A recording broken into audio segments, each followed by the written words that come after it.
Welcome to the Whiskey and Wisdom Podcast, coming to you from the Cargo District Recording Studios in Wilmington, North Carolina, where we discuss the most fascinating topics of life. I'm Tyler Yaw with my co-host, Chris Kellum, and each week we interview a special guest to learn how they acquired their wisdom over a glass of whiskey. So, sit back, pour yourself a glass, and enjoy Whiskey and Wisdom.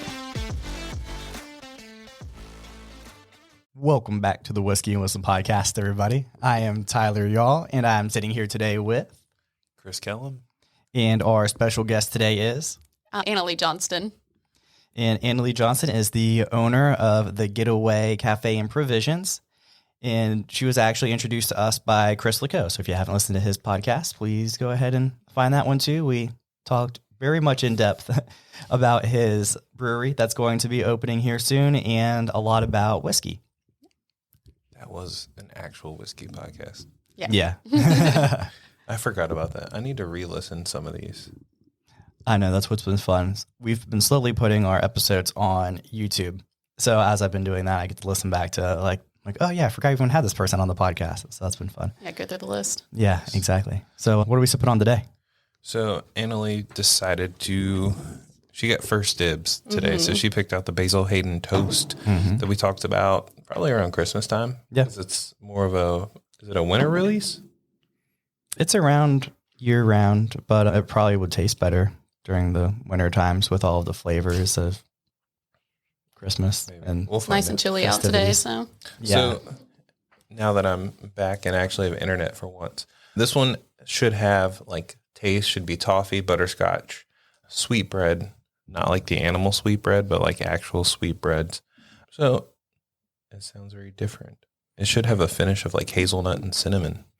So If you've had Basil Hayden before, it's not going to be as harsh. Yeah. I believe there's more rye in the traditional Basil Hayden, and there is virtually no rye in this one, so you're not going to get any of that spiciness on it. yep. yeah, I'd have to agree with that. This one's 63 corn, 27 brown rice, and 10% malted barley. Okay, so it's subbing out the rye with the brown rice then. Yeah. Okay, interesting.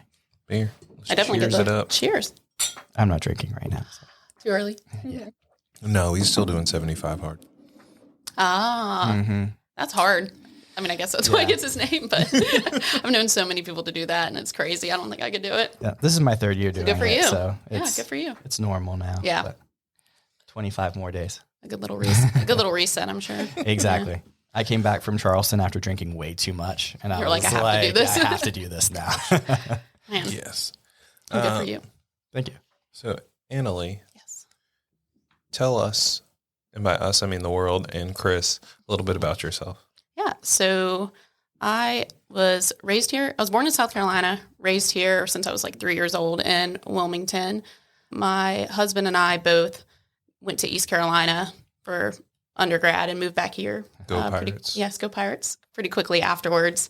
And we knew our families here, both of ours, and we knew that we wanted to have our roots here and pretty much stay here for the long haul. So my background is in hospitality management. So back when I was a senior in high school, I started working for who's now my business partner, Craig Love, in a little cafe / surf shop in Carolina Beach. Okay. Yeah, so I started working there like literally in my interview. He was asking me about surfboards and everything. Yeah, and kind of quickly into that world of learning how to wait tables and just kind of being around the community, I got pretty interested in hospitality management and watching the way that he interacted with guests and staff. I was just always so amazed by it. So quickly he went from just my boss to my mentor. Oh, yeah. And so that next year I went to East Carolina, studied hospitality management, would come back over the summers and work for him at Surfhouse. And in that time, Surfhouse was developing into more of a high-end farm-to-table craft cocktail, great wine list, just professional place to dine in Carolina Beach. Okay. And just really great crew, great people, great everything. And so as I was doing that, I was just learning so much more about the industry and just kind of diving just headfirst into it. And then in 2017, right after I turned 23, now Craig, he came to me with this idea of opening a little biscuit shop. Oh, yeah. Yeah, in Carolina Beach. And so we put together the business plans and everything started moving really quickly on that, found a great little space. And we opened and operated that for 5 years. Oh, wow. And just sold it in October. That's And great. yeah, two ladies that are kind of continuing it forward down there. Yeah. Nice. Yeah. And then since then, we have opened a spot over in River Lights, in the River Lights community, which is called the Getaway Cafe and Provisions. And we do breakfast and lunch and catering over there. It's really great. Yeah. So wait, biscuit shop. Yes. Is it named Biscuit Shop? No, it's called the Southerly. I was like, No, it's called the Southerly Biscuit Company. It's down there in Carolina Beach. okay. Right whenever you come onto the bridge, like by Michael's Seafood. And so we sold that in October, but we opened and operated that for 5 years. Nice. Yeah. My parents used to live over on Carolina Beach, and that was like their favorite spots. They would Oh, go really? visit all the Oh, time. that's good and, to like, hear. Yeah. I'm like, every time I go to Carolina Beach, there's like a specific reason I'm there. So like I would go for a donut. Yes. At Brits? Wake and bake? Well, either. Yeah. Depends on the day. Depends on your mood. I completely Yeah, right, agree with I'm that. like, Yeah. is it early enough? And how hot is it outside? That's true. Because like wake and bake, I'll do breakfast, but like Brits is like that. Special treat. Yes. Yeah. And that was like the only 2 times. And I have a guy who, and we've been talking about it because I'm the hamburgler. Yes. I still haven't gotten a burger from like, Island Yeah. Burgers and Bites. Yeah. It's extremely popular. I love the guys that they used to always come into Sudley, the guys that run it over there. Yeah. They're good. They're good people. Nice. Yeah. they are. I see them on a regular basis. Oh, do you? Yes. Yeah. But it's like I see them and then I always forget. I'm like, oh, I need to go because I live on the north side of town now. Yeah. So it's an actual trek. Yeah, it's hard. I mean, I feel like the way that Wilmington is designed is like, you got Wrightsville Beach on one. It's kind of like a triangle. Like you got Wrightsville Beach, Right. you got downtown, and then Carolina Beach. So same kind of thing. I'm not in Wrightsville that often, but I love going up there whenever I get the time. Yeah. Love it. That was my like random question.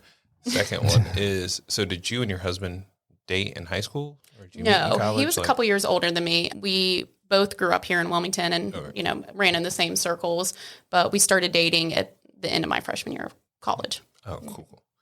I was like running around. I was like, wait, this is one of the few stories where people actually like leave high school, go to college and all that stuff. Yeah. Yeah. We didn't start dating until the end of my freshman year. Yeah. Okay. Yeah. Nice. Did you always know that you wanted to go into hospitality then?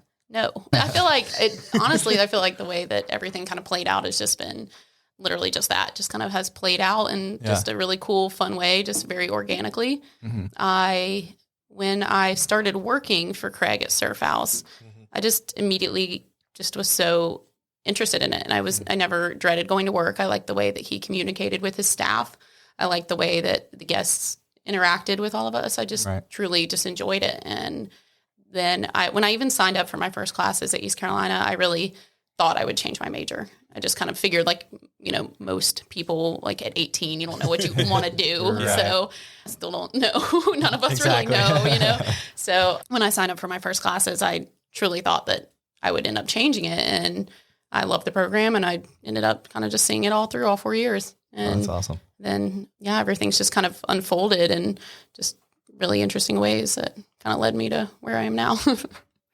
So from the transition of being the general manager, right, of Surfhouse to being co-owners of Southerly and this, what was kind of the transition for you, or what are some of the obstacles that you had to overcome while growing through each of one of those positions? I think more than anything, it was just learning how to become an adult, like very quickly. Because I was only 23 when we first decided to open Southerly. So quickly I went from just, learning to manage and everything to all of a sudden being a business owner and all the things that kind of came with that, and taxes and, just literally just all the things like equipment breaking and having to figure out how to handle that. And, I was super fortunate that even our staff that we've always had has just been so great. Like seriously, I can't thank my staff enough for everything that they've ever done for us.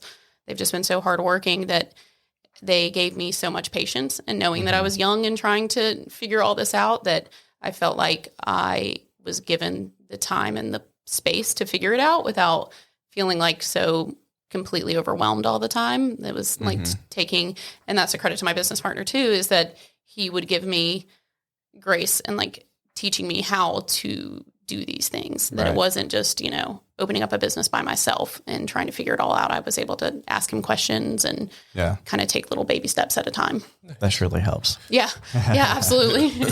So a question, because you became a GM so super young, and I've always thought about this. Did you have a difficult time working with people that you used to work with and then becoming their boss, or like?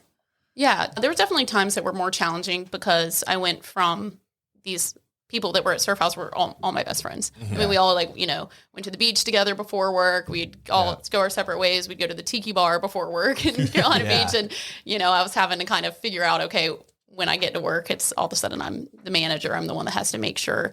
But again, just credit to them and the people that we had surrounding us. I think that we created a very professional atmosphere.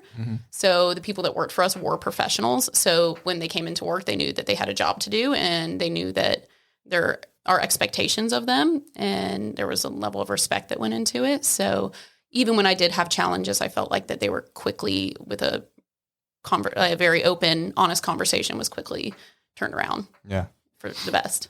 Something we talked about before the podcast that was impressive for me to hear was I've talked to many people who own businesses on the beach, and the main thing they talk about all the time is like the churn and burn of constantly trying to get someone to work for you because you have all of these hours, overtime and stuff in the summer. And then winter starts coming around. It's like, we may or may not need you. Yeah. And then you're begging them next year, and hopefully they're willing to come back or don't have another job. But it sounds like you guys did a wonderful job of kind of keeping the same staff over and over and over again. And even a few people that came over to the Getaway, right? Yeah, absolutely. So I feel like that in a beach community, it is extremely hard. I mean, there's no sugarcoating that when you're working in a beach community and you're gearing up 1st of March for that Memorial Day weekend, and you're having to train and hire and make sure everything's in place and just be prepared for everything that's going to come at you in the summer. And then you get beat up all summer long. Right. And then Labor Day comes, and it's all of a sudden like twice as, quiet. And then you kind of have like a trickle off until October. And then at Southerly, we always had pie season. Oh, yeah. So pie season came and would hit us pretty hard. I think our record was 386 pies we did one year. Oh my goodness. That was our last year before we sold. And I know that they're still cranking out some great Thanksgiving pies down there. So they did this past year. So I feel like that the most challenging part with trying to kind of like staff and everything was just making sure that you didn't overdo your operations. So a lot of these people, I feel for them, a lot of people, especially during COVID, that had these really big operations that they did, like 3 times as much seating as we did on a summer night. Like we kept a pretty small operation. So even at Surf House's max, I think we had 8 tables and like 10 bar seats. And so we would keep it a pretty tight knit operation. Yep. So even in the off season, when you didn't have as much people coming through the door, it was okay. Because you could keep those people staffed. And then in the on season, you weren't having like an entire, like 3 times as big restaurant that now you got to fill these. We could all kind of manage to work together to make sure that we had enough people for both. Yeah. If that makes sense. Yeah. Makes a lot of sense. Yeah. I like that too, because like when you have smaller seating space, then I feel I've been out and I've hit the point where I've gotten to the age where I'm really particular, and I'm like, it really bugs me when I see the waiter like twice. And I'm like, I'd really like it if you would stop by my table and check and see if I like my food, or like everyone always asks, like as soon as you put that first bite in your mouth, they somehow appear, and then I don't see them again. Yeah, and I'm like, they must have a lot of tables to not come check on us. Right, and that was always the benefit of Surf House is we eventually remodeled, and there was a wall that we put up between the bar to separate the bar and the dining room, which was a lot based on just the like sound in there that it would just get so loud. So we were trying to kind of help buffer that a little bit, I guess you could say. So there was always a manager on staff, 1 to 2 hosts. We had 1 to 2 bartenders and a couple servers. And what was always, I know in some places, I know plenty of people would disagree, but this is what worked for us is we did a tip share amongst staff. So everybody was on the same team all night long. Everybody worked together. If you see that a table needs something because this person's putting in a giant order or whatever it may be, that, they're taking the time to go check on that table. You always were assigned a specific server, like per table, but it was those little silent touches of refilling water, of clearing a plate, of just, picking up somebody's purse that fell on the ground, just the little hospitality things that you kind of add layers in were added by all the staff. Yep. I've noticed more of the higher end areas more and more doing that more, the tip share more. Yes. And it kind of makes sense. It kind of goes back to like Chris and I's like jewelry days together too, is where when you have a group of people that are all working together and you can trust them all and you're all putting in the same effort, it makes sense to do a tip share. Yeah. And you don't really have that competition of like, oh, I'm going to make all this money for myself and just kind of like ask for that other person. Cause you're not really building an environment of camaraderie then. Right. Exactly.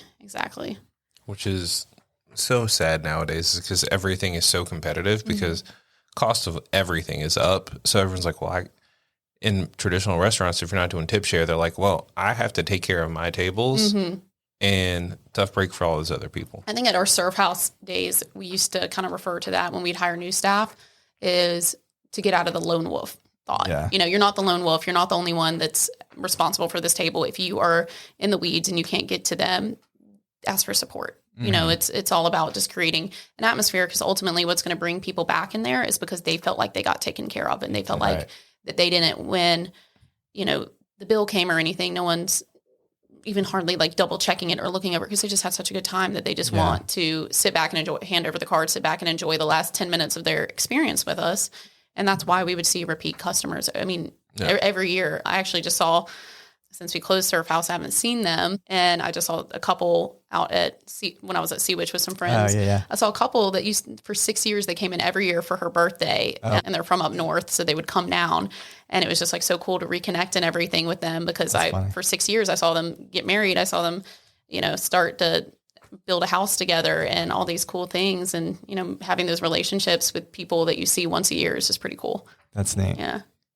What are some of the biggest differences from going from the surf house and that type of environment to the Getaway now? I think having the Southerly was a nice kind of break between the two, I felt like, because the Getaway, how I see it, is it's a hybrid between the things I loved about Surf House and the things I loved about Southerly. Right. So by having table interaction, so Southerly was all takeout. So it was just quick interactions. We would provide great food. It was a small menu, all takeout. People would order online. They'd come up, order real quick. We'd have a line out the door and we'd just kind of be like rocking and rolling. Okay. And so when creating the space for Getaway, we wanted it to have some surf housey kind of feel to it where we could have those high engagements with guests with hospitality, but also the quick service, the order at the counter, quick service kind of environment that has become so much of a thing. I feel like since COVID, so much of a thing that people are looking for, and honestly, just an easier operation in general than having to, staff a ton of people, hostess and blah, blah, blah. And this world is, like I said, since COVID has changed a lot. So I feel like that Southerly helped us kind of bridge into what Getaway is. So it wasn't so much of like a shock between the two. Right. That makes sense. I always jump around. You're fine. Because I talked to Pete a couple weeks ago, and he was talking about all of your food because he lives out there in the Lights District. What is it? River Lights. I'm like, I knew it was a Lights I knew what you District. meant. I was like, it's not Northern Lights. I want to see that one day. So when you're building this menu and putting everything together, and this is how this all connects, what was your favorite meal to plan out? Because because typically if you're used to like sit down touches and you transition to like takeout stuff, like I feel like those meals in that menu is going to be totally different than what you're doing now. So that's where my business partner has come into play a lot. So he has a background in everything culinary, and even John Barron, who is our pretty much lead kitchen guy over at Getaway, and he's been with us through our Southerly days, our surf house days. He and Craig, I feel like, had put a lot of time and effort into trying to find items that are unique to the area. Like my personal favorite on our menu is our citrus tuna salad sandwich.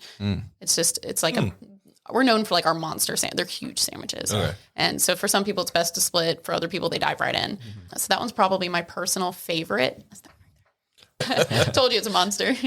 So I feel like John and Craig really did such a great job just creating unique items that you could only get from us. That everything we make from scratch, all of our sauces, everything we get our bread from, our sourdough from Little Loaf Bakery, which as we all know, she's great and does a great job. Yeah. So that's definitely a high quality item that we like to make sure that we maintain. We do still make our biscuits. in-house from scratch every morning. So like our best seller on our menu is our bacon, egg, and cheese biscuit, Okay, you know, yeah. and it will probably continue to always be just because that's a comfort food. It's a staple. It's a quick item. Can't go wrong with it. You didn't bring us any biscuits? I know I should have. I feel awful now. That's okay. No, I walked in this morning and I was like, I smell food, and I was really sad I didn't have time to grab breakfast. Oh, that is sad.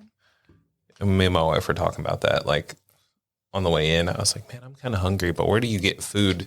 Like I love the cargo district, but there's not like Probably a whole lot open on Sunday breakfast mornings. options Yeah. on Sunday mornings. Yeah. And that's kind of like where I'm spoiled. I'm like, man. I think that's what's benefited us a lot at Getaway is we have an online ordering system. Oh, okay. And people a lot of times passing on River Road, like they know that they're going downtown and they're coming from the Monkey Junction area or whatever. They'll kind of pop down that Silver Lake kind of cut through and place an online order and pick up a coffee, walk in, grab their food and get back in their car and head on to what they're doing. I mean, I'm jumping back and forth a lot too. Oh, no. But so our southerly days, I remember online ordering was like not a thing for a long time. And I know because of COVID, it became a thing. And it was about 2 months before COVID was ever mentioned in the world that I actually implemented an online ordering system. And I remember my business partner and I talking, and we were like, I'm not sure if it's going to work. Like, I don't know if anybody's like interested in ordering online.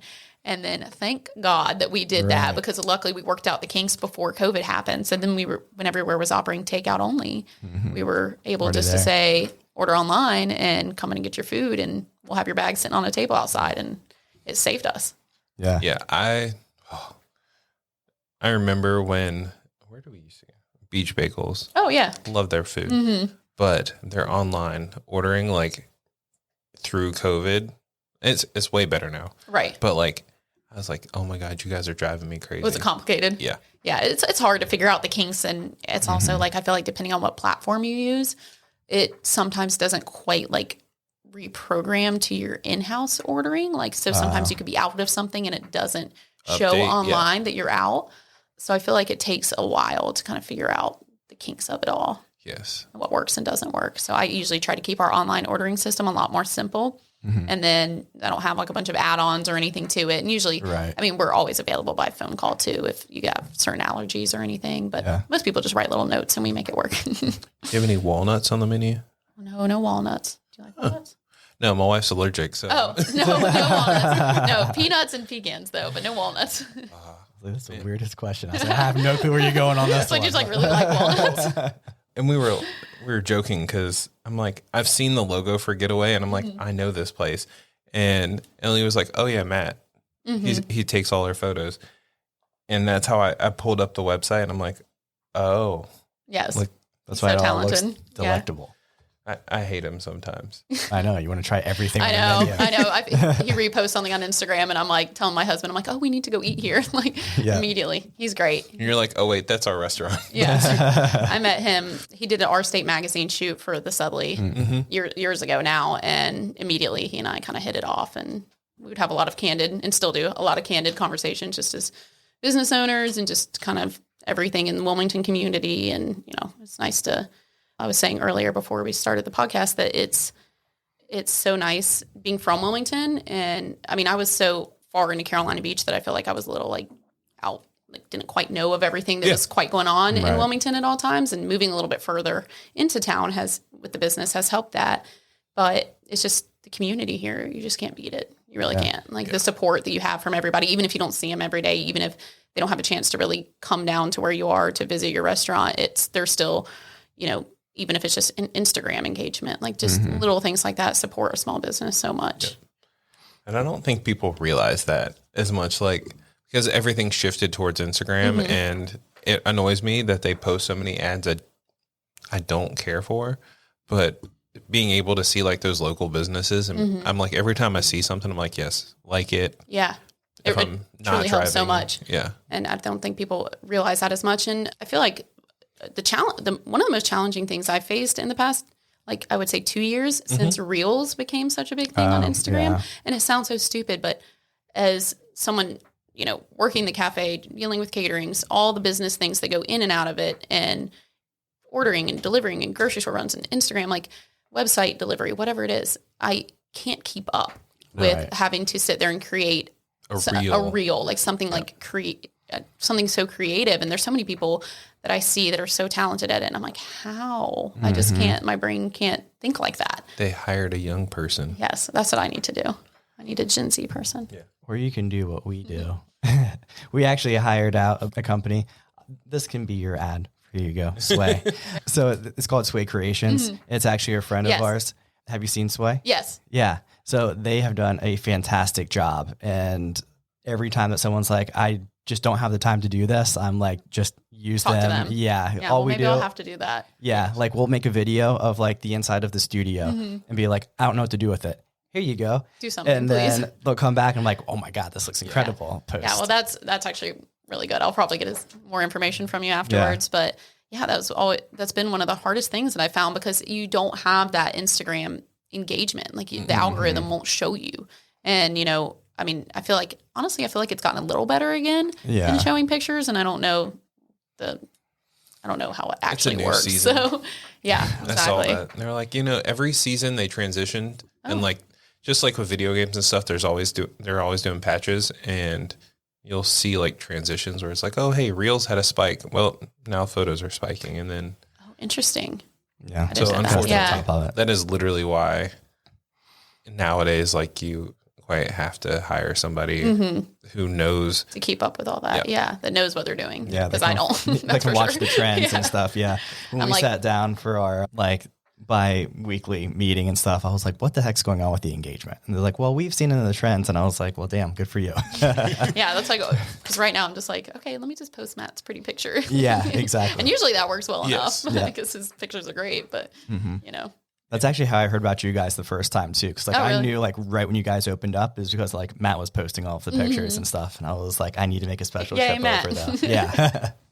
We were talking about this earlier too. It's like, I go to the bar all the time, and I didn't realize that you had worked with Carly back in the day, but every time I see him, he's in there working, taking photos. And I'm like, man, you never sleep. No, I don't know how he doesn't. Me either. I love it. Boy, you and Carly worked at Surfhouse. Yes. Okay. Yeah. Carly, she started, I don't remember what year it was. It was probably 2018. Nope. 2019 probably. I don't know. Somewhere around there. Yeah. And so that was when we had become a pretty good cocktail bar. We had a pretty high-end wine list. We were pretty reservation only. We were getting booked out. We were like in our prime, basically. Right before COVID hit, we were like in our prime. Of course. COVID hit. And so Carly came in, and she hadn't had much. She had bartended plenty of times before, but I remember she didn't want to work behind the bar, and we kind of forced her into it and put her with Greg. And Greg's a guy, he now has a place called Auntie Betty's in Raleigh. Okay. You should look up his space. It's a really cool spot. So he built our bar program completely, and he's so talented, and he kind of trained Carly. And then another guy, Phil Casaluzzo, that now lives out in California, he had our wine list and did such an amazing job with it. And so the two of them kind of worked with Carly and helped kind of train Carly into it. And then quickly we found out Carly had a huge talent for it. Yeah. And as Greg and Phil had moved on to their next places, Carly took over the bar program. Yeah. It's always, I joke, she's going to be on here eventually. Yeah. But she's like, she won't do it, will she? One, she doesn't want to, and two, she requires a lot of alcohol. Yeah. She currently likes tequila, and I'm like, the last time we had tequila didn't end well for me. She does have some the last time we had, she's hilarious. No, the last time we had tequila was with Mackenzie, but the time before that we ended up going to 2 episodes. So yes, people tend to talk more with tequila. Yes, that's true.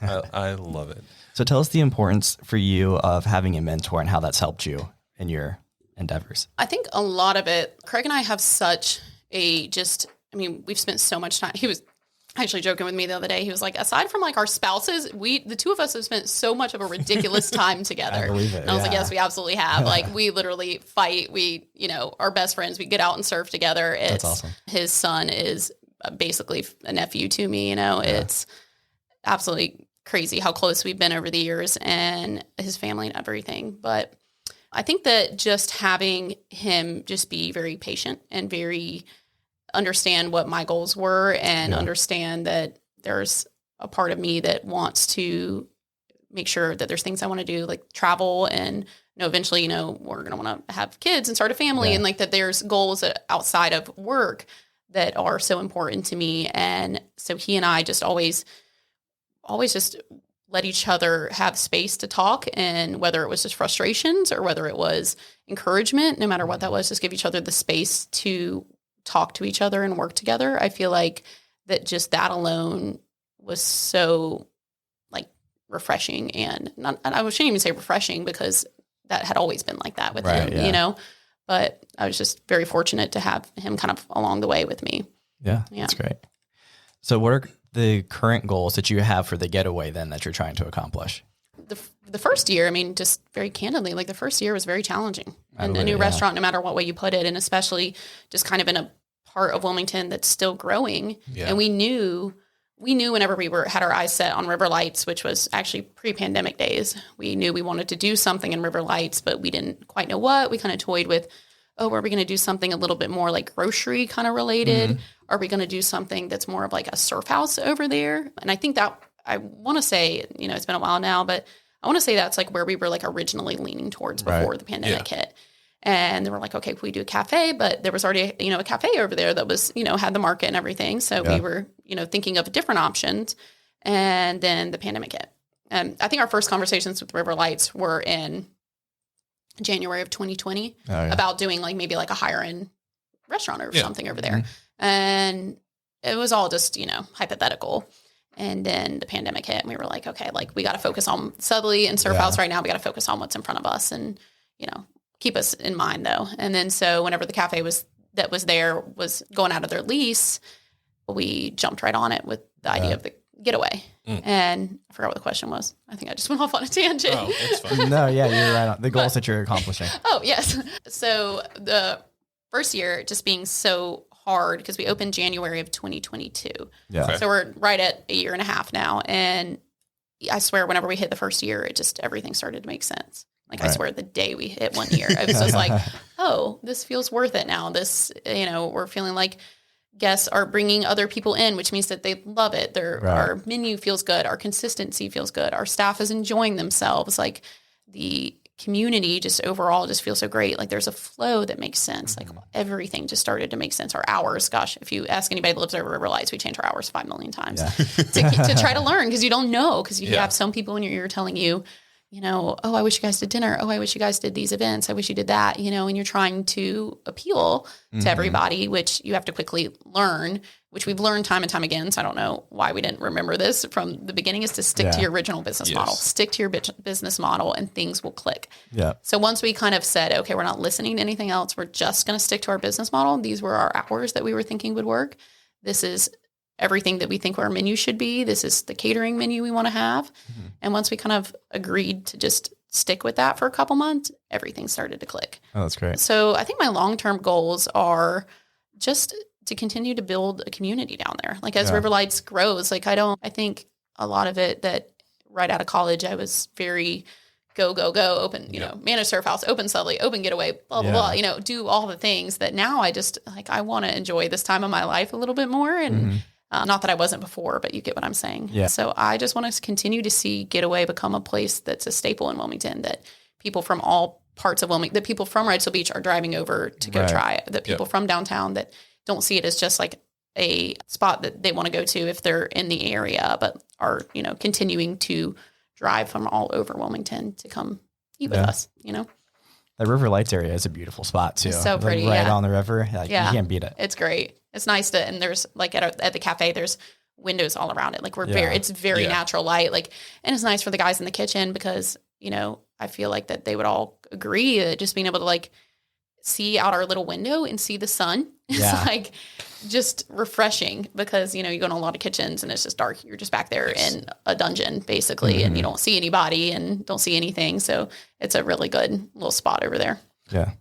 I feel like I don't think people think about this as much. It's probably something with architecture, but like if you owned a restaurant and you had a kitchen where like Coworks does, where it has like random windows around the top edge, and like you just had that on one wall in your kitchen, and you had 2 exact restaurants, I would love to see like what the comparison is. Like, are those people in the kitchen with sunlight like natural lighting happier at the end of the day versus people in the blacked out room? Yeah, I would think so. I mean, sunshine does a lot of good things for me. When I'm having just a rough day, literally, I just go like sit outside for 10 minutes and I immediately feel better. Yeah. Your spot is perfect to go sit out because you got like the swings and everything random out front. Yeah. They've got the little hammocks right out there. And then we have a couple little we only have 4 outdoor tables, and then there's plenty of like picnic tables. So some people just get to go and they just go sit by the river and just have their coffee and their sandwich or biscuit or whatever they're having, like right there by the river. And I think that's such a cool, unique thing about River Lights that you can do that. And there's so many cool businesses over there. Like there's Casa Mercantile now that just opened, there's Club Golf. There's of course Smoke on the Water, Southern Shores, Girls with Dough. There's a lot to do over there in the community that isn't, just coming to us, but being able to kind of walk around and check out a few different spots while you're in the area. Yeah. So other than having everyone come and visit you, right, in Wilmington, what's something else that the community can do to help you out? I think continue just to, I guess that's what you're saying, but I was going to say continue to bring friends and just word of mouth, honestly, is like the best thing for any small business. Just continuing, if you had a good experience, talk about that with your friends. Mm-hmm. Like whether it was about like I'm going to tell everybody about this today, and whether it's photography, like we're talking about Matt, or a restaurant you went to, just word of mouth, telling people about good experiences that you've had in town will have a trickle effect. They will say, oh, okay, I haven't been there, but I heard this place is good. Oh, have you checked out this spot? I heard you're going to be in River Lights. Oh, I heard that this place is great. So word of mouth, I think, has always been the biggest thing in my opinion. So question. Yes. Because I'm sure you do reviews, and when you go out to eat, like, you're like, oh, this place is good versus this place is bad. What grading system do you use? Ooh, I mean, personally, when I go out to eat, a lot of it, I will look at Instagram and kind of try to see, like, are they posting, like, somewhat professional pictures? Are they, like, getting, like, not necessarily, like, looking at the traffic, not, like, the likes or anything like that, but just kind of seeing some pictures on there.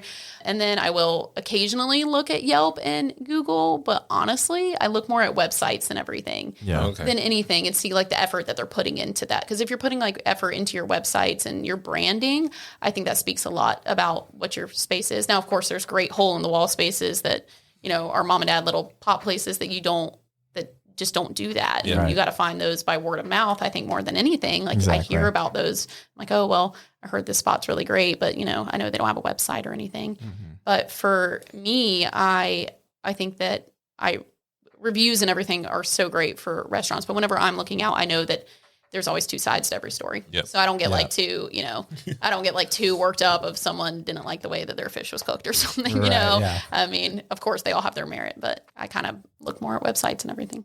Interesting. Mm-hmm. So if this world we're in, everybody gives 1 and 5-star reviews. Do you give in between reviews? Yeah. Would you give like a 3 or a 4-star? Yeah, I think so. Ignore it. I think so. Yeah, I think I do a 3 or 4-star. I was if I felt I feel like for me personally, like if I do reviews for businesses, I'm usually like more of I go because I had a great experience, like that I want to tell the world about it. So I get on there, and honestly, I don't know if I've ever left gone on there and left a bad review for any. I can't think of anything that I have done that for. So I think for me, it's more of like I had a stellar experience that I just want to share, and I want them to get the credit that they deserve for that. So I'll go on Yelp or Google and leave that review, or make sure to share their whatever on social media and let my friends see that I went to this place and had a great experience. When you bring someone new on board talking about good experiences, what's something that you train them or tell them to do to like get those like apostle type of clients that want to go out and tell you everything? What's like the number one thing you want them to do for you? Like tell my staff? Mm-hmm. I think just keeping genuine hospitality alive. Like even my guys in the kitchen, because there is that window that when they see a guest come in that, maybe the girl up front or whoever's working is off in the back, it's making sure that everybody is using that little quick interaction to give a smile, to say, hey, like someone will be with you in a minute. Just sometimes, because a lot of places you'll go in somewhere and everybody just kind of ignores you and you're like looking around like, oh, hey, like I'm here. What do I do now? Exactly. So I think just genuinely keeping the hospitality alive, eye contact with people, putting out good food, and just actually caring. And if you are in a rush, just slowing down and making sure that everything that you put out is good. People are willing to wait that extra 5 minutes, even if that's how long it takes to get a good quality product, then just try to get things out as soon as possible. Now, that being said, there's obviously like a time limit. We need to get things out. Yeah. And I feel like we're very quick, but it's all about putting out good product and having genuine interactions with people that make them want to come back. Yeah. They don't want to feel like that every time that they come in that they hear you have the exact same conversation with the person in front of them and the person behind them, that they're like, there's nothing special about this. Your regulars too. I always tell my staff, like, don't get so caught up on trying to memorize the orders from your regulars. Like they get the same thing every so often. Like because it's not about that. It's about remembering like little details about them personally. I feel like that stick out more. You come in, like, did you drop the dog at daycare this morning? Sure. Little things like that. Like people just, it shows that you care and that you took the time to listen to the last conversation you had with them.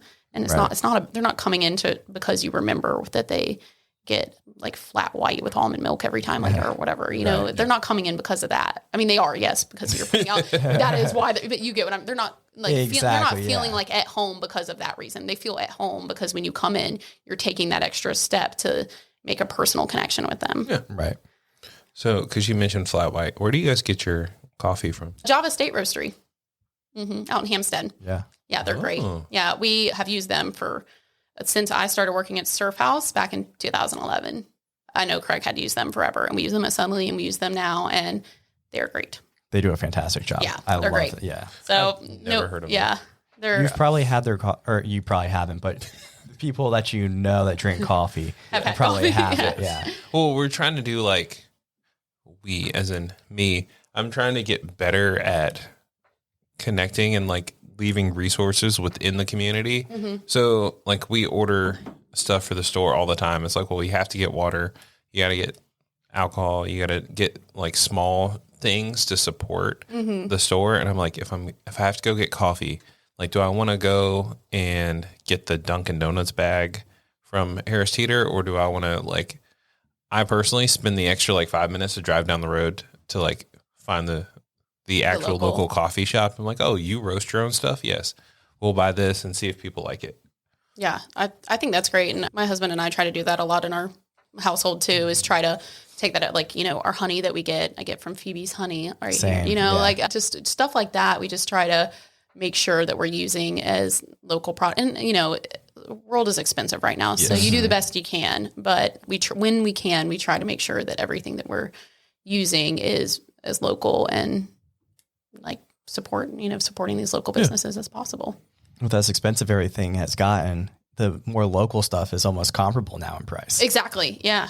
Yeah. It's like, okay, well, like you said, I'd rather spend the extra like $5 and spend the extra 5 minutes to drive to get this product, because I'm going to spend an arm and a leg at the grocery store anyway. Exactly. So like, what's a few more dollars, I love that. I mean, I'm still thinking about putting a beehive in my backyard. You should. One of these days. I'll get honey from you. I love honey. I love honey. I didn't notice. I'm one of those weird people. Like, I drink tea, but I'm not like a British person. Like, I don't put milk in my tea. I just drink. Yeah. I just do it with honey. That's what I'll do. That's all I do too. Yeah. But just like with whiskey, I can tell a difference. And I'm like, this doesn't taste as good as I expected it to, but it's from like a different part. Or like you get the little bear from the grocery store. I was about to say the same thing. It's cunny, but it still doesn't taste as good as when you pick it up from like Phoebe's, or like you find a spot in town who gets you. Yeah, Phoebe's. So we just kind of went through the same thing, because I was at Costco and I got it's like, oh, this is such a good price on honey, I have to get it. Not the same. Not the same. So now I'm just using it to like kind of put it in like anything I'm baking at home. That makes sense. You know what I mean? But like if I'm putting it in my tea, I'm putting the good stuff. So kind of just trying to move through, the cheaper stuff. Oh, going back. How'd you get the idea of biscuits? You were talking, I connect everything. So that goes back to my business partner. We wanted to add something to Carolina Beach that was not thought of yet, I feel like. And, there was plenty of great restaurants and bars and everything down there, but we specifically were thinking we wanted something that was like grab and go, like quick just because we were operating a full restaurant at Surfhouse and it was in its prime at the time. So we couldn't really afford to do something that high of a scale again. And because we were such a small operation and we had great staff, but it's also in Carolina Beach, it was challenging to find great people. And when we found them, we made sure to hang on to them because they were awesome. But it's, so the idea with the biscuits was we wanted something southern, quick, like low food costs, something that we could kind of easily do. Not that it was easy, but my business partner, the biscuit recipe has been his kind of tweaked over time from his grandmother's recipe. Oh, wow. Nice. That's neat. Yeah. So he kind of like tweaked it over time for, to make it his own, but it kind of started from that way for him. That's cool. And then, that's pretty much how it all kind of came to be. I escalated quickly. The pies, it was funny because the pie situation, because like Sudley Biscuit and Pie was kind of its original name. We eventually, we did mainly biscuits. So we kind of rebranded it to be like the Sudley Biscuit Company. And I know the ladies that are running it now, they're doing a lot more of the pies and baking and everything too. So the pies we actually like kind of threw on last minute, like before we ordered our signs. We were like, I feel like we should maybe do some pies. Like we need something else. Like, why not? Yeah. And then it ended up being like, great. We did like a ton of Thanksgiving pies and we were in Our State magazine with them and everything. So it was like really, really cool. But it was more of like funny how that actually came to be. And we were fortunate that when we opened Sudley, we had some great bakers that honestly taught me so much. And that kind of goes back to just like being patient with people, like even as owners, like having staff that's patient, like to say, I would stop them and I'd be like, hey, I don't understand why you did that. Can you explain to me why you're doing that process with baking? Because baking is such a science. It is everything, like the humidity outside, like affects stuff and it's exhausting. And I didn't understand I understand the basics of it, but having people that you learn from and also being humble as an owner, I think also you have to like humble yourself and be like, okay, like I don't know this, teach me this. And, taking that time to like learn everything that you do on your menu. And I mean, at Getaway still ask my staff when someone needs off, like I'm jumping in the kitchen and I'm the one doing it. And, it's challenging for me because that's not my expertise, but I try to take the time to make sure that I know how to do that because it's only fair if I know how to do it, That's how I feel. Are you a great pie maker now? I'm okay. I made it. I was good with our recipes. I don't think I could. I mean, our recipes, we all tweaked kind of over time, but I feel like if I were to make one at my house, I can make a pretty good pie. Yeah. Won't be as good as all of our bakers we've had in the past, but. So do you go buy a pie for Thanksgiving or do you make a pie? This past year was the first year I did not go buy a pie. And that was only because every year for many, many years, I made the pies and I just wanted a Thanksgiving away from pies for 1 year. So I did not this year, but going forward, I'll get some more from the ladies down at Sudley now. That's good. So because of all the businesses you worked in and are probably going to work on in the future, what would be like an idea for you that would say like, this would be success? Personally or professionally? Yeah. Okay. I think professionally and I've always kind of felt like this, it's if I feel like my staff are enjoying their work, like that they're coming to work and they're not dreading being there, that they feel like that they're compensated fairly and able to build a life outside of work where they're not working.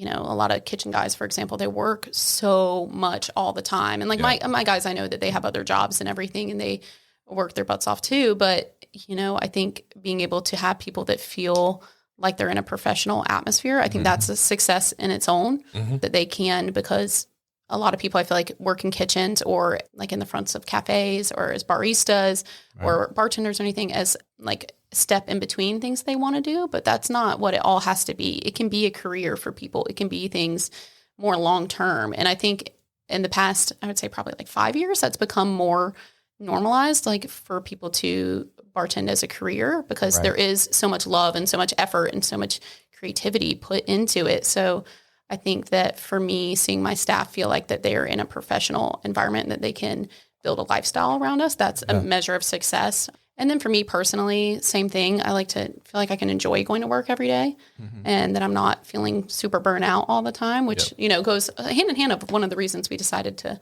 sell Sudley is candidly is it was time to focus on one one lane and not, Yeah. be pulled in 12 different directions, because there's only, and when it's, just the two of us, me and our great staff, but like just the two of us as far as business owners, and, we don't have any investors or anything. It's just us Right. two.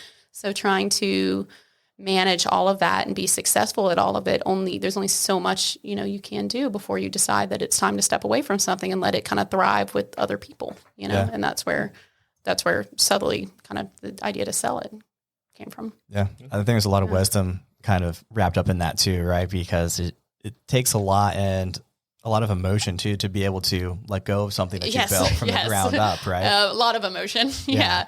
Yeah. It was a very hard, and it happened so quickly. Yeah, Yeah. It sounds happened like it. a lot quicker than we were kind of anticipating. We kind of made the decision. We were ready to start looking at options to sell. And then within 2 weeks, it was somebody else's. And it might have not actually been 2 weeks, but you get what I'm saying. Yeah. Yeah. So the effort and everything put into it for so many years, and knowing that, when you hand it over, it's not yours anymore. And it's somebody else's little thing to kind of keep running and make their decisions and make it their own, which is, normal. That's part of business. Exactly. And kind of I feel like I grew up a lot in that decision too, because it was making the decision that I knew was the right decision for both professionally and personally, but yeah, a lot of emotion put into the decision for sure. Yeah. It sounded very similar to someone else that I know that started a business, and like everything lined up perfectly to sell it at the time that they sold it. But they're like, should we sell this business or not? And then during that conversation, people are always listening. Yes. So like you're getting offers before you even talk to like someone to actually put it out like in the public. And they're like, you know what? I think it is time to go ahead and sell it. But it happened so fast. Like they didn't have time to catch up with their emotions. And they're like, wow, this was actually really absolutely. sad. Yes. Yeah. I remember I was coming home one day and I just had a panic attack, because I was like, whoa, this is just moving so fast. And, I got to take a second to just feel. And even whenever my business partner texted me and he said the offer's in, I literally was like, I texted him back. I said, I'm so excited about this right now, but I need a night just to also feel my feelings. Right. And I was like, I will talk to you tomorrow. And he was like, fair enough. And luckily everything, the transition and everything went really well. So thankful for that. That's good. Perfect. So my last question for you for the day then is, if you tell your younger self one thing, what would it be? Professionally, I would say to take more time for myself, just to not get so caught up in just having to be the best at professionally, just continue to burn, like delegate more, let people around you that are professionals and are good at what they do to let them do their job, and take that time to go on the trip or whatever. And I have gotten a lot better at that over the years of taking the time. Even on a Sunday, I'm here with you guys. Yeah. And taking the time to be like, my staff's got this. They're good at this. They're fine. Exactly. So I would tell my younger self not to get just so caught up and feeling like you got to just keep achieving, that it will come naturally. Yeah. I love that. There was actually a podcast with Ed Milet that came out not too long ago. And typically what you hear from motivational speakers is work harder, keep putting in the effort. And he actually took time to take a step back and be like, hey, I know there's some really high end performers out there like yourself that want to hit that next level. He was like, you have to remember, you need to take a step back sometimes. Yeah, absolutely. So that was really good. It's hard. I feel like, especially even with social media and everything, everybody feels like that they have to do it all. Yeah, and, right. It's taking that time to kind of step back. And my husband he's so great, because he's just a very calm, collected person. And he just sees the world in a great way. And so being able to just come home with I'm a very anxious person. So I come home with my anxiety and my stress all the time. And he's just so calm. And I'm like, oh yeah, I can take a step back. It's okay. Everything's going to be fine. That's great. So I love it. Because we're coming up on the end. Where can people find you on social media? Yeah. Maybe not you specifically, but so the Getaway is at the Getaway NC. And then it's also thegetawaync.com. Okay. Perfect. Is our little handle and website. I will say, those pictures make me so hungry. Thanks, Matt. Every time I have it pulled up on the laptop, and I was like, they look so delicious that I can smell the pictures, which makes it actually had me pull up the online ordering thing. Yeah. I was like, no. See how complicated it is? I was like, well, Hopefully no, not too Chris, complicated. you cannot order food right now. You don't have time to go pick it up. Thank you. Yes. Thank you for coming on. Yeah, of course. Thanks for having me. I was really excited about this. Yeah. I'm glad you took the time to come on over here and kind of get away from the from the cafe. From the hustle and bustle. Yeah, Exactly. absolutely. And I heard you're quite the whiskey lover yourself too. I do. Yes, I do. And old fashioned is my favorite. So, Yep. Same. Ooh. Yes. So my final question. yes. Oh, gosh. Do you put cherries in your old fashioned? Yeah. Nope. I do orange. Yep. Do you Just an orange muddle it? peel. No. Okay. No, I spritzy it, do the little rim, throw it right in there. High fives. Good. It's the right way. That's the way old Greg taught me. Smart man. Yes, he is. It's a complicated argument. Yeah, it If I is. get multiple bars, I'll be like, oh, yeah, I can't order an old fashioned here. I feel like there's very specific places I'll get an old fashioned, and Yes. you know, sometimes I'm just better off just like to make it at home. But you know, but it depends. I mean, there's so many great places, especially here in Wilmington, that you can get a good old fashioned. Like we could, That's true. if they were open over the Starling, we could walk right over there. I know. True. They open up at 2:00 on Sundays until 7. And if you guys are ever bored and want an old fashioned, come see me. I do not work on Mondays. Low key inside joke. Yeah. But thank you for coming on. Yeah, thank you guys for having me. It's been a blast. Thank you. And last shout out for the cargo district here is Clear Vision Glass. Help me with my windshield. So if you have any glass needs, go check them out too. Yeah, I have to go see them in the future because I chipped my windshield. Me too. Like a month ago. really? Yeah. For the first time ever, I have a hole, and my husband like did this, I don't know, some type of little kit that he found to like stop it from spreading. But yeah, I actually I need that information from you. Oh, I'm glad I said it. Yeah. Go check them out. They do a great job. They worked with my insurance like directly. So like they're like, all right, drop your car off on Thursday at 2 and I got it back at 3. Like it was the quickest, easiest thing. Right. Yeah. Fantastic. We'll go together. Yes. That works. Yeah, and Tyler's a Tesla. And I'm like, the fact that they were able to work with like their auto driving system and Yeah, and they actually had Tesla glass there too, which you would never find. I called like a zillion places, and they're like, "We'll put on some I would like never some." thought of that. Yeah, they're like, "We'll put on like this glass, but it's not Tesla glass." I'm like, "I don't know if that makes a difference." And then when I called these guys, they're like, "Oh no, it makes a big difference. Like you need that glass on there." So they had it, worked with the insurance, and it was great. That's awesome. Yeah, So yeah, thank you. Thank you. Hopping on here. Did you actually like the whiskey? Yeah, actually, I loved it. Just sipping it slow since it's, first thing in the morning. yeah, definitely. I love it. I would suggest it like Tyler. It is for something that I wouldn't grab right away. Like this is not like my traditional visual. It is very good for like an entry level person who's never really tried whiskey. It has a very light mouth to it. Like it's very smooth. A lot of people like Basil Hayden anyway because it is a little bit smoother. Yeah. But this one compared to the traditional Basil Hayden, not having the spiciness of the rye, Yeah. I think has helped. Yeah, I actually probably prefer a little less spice in it. It's interesting because like if I'm having an old fashioned, I feel like I don't mind as much like of a rye Right. in it. But like if I'm just sipping it straight, I prefer something like this, a little bit smoother, a little bit more like caramely. Yeah, definitely. Yeah. Makes sense. But yeah, thank you for hopping on here. Thanks. Sorry, for real this time. For Thank real. you. Thanks. Third time's charm. Everybody, like, comment, share, subscribe. Leave us a 5-star review on all the social media apps, Spotify, Apple Podcast. Yep. It helps us out with the algorithm, supposedly. I'll have to ask Sway next time I talk to him. See if Yeah. it actually works. But yeah, cheers. Cheers. Cheers.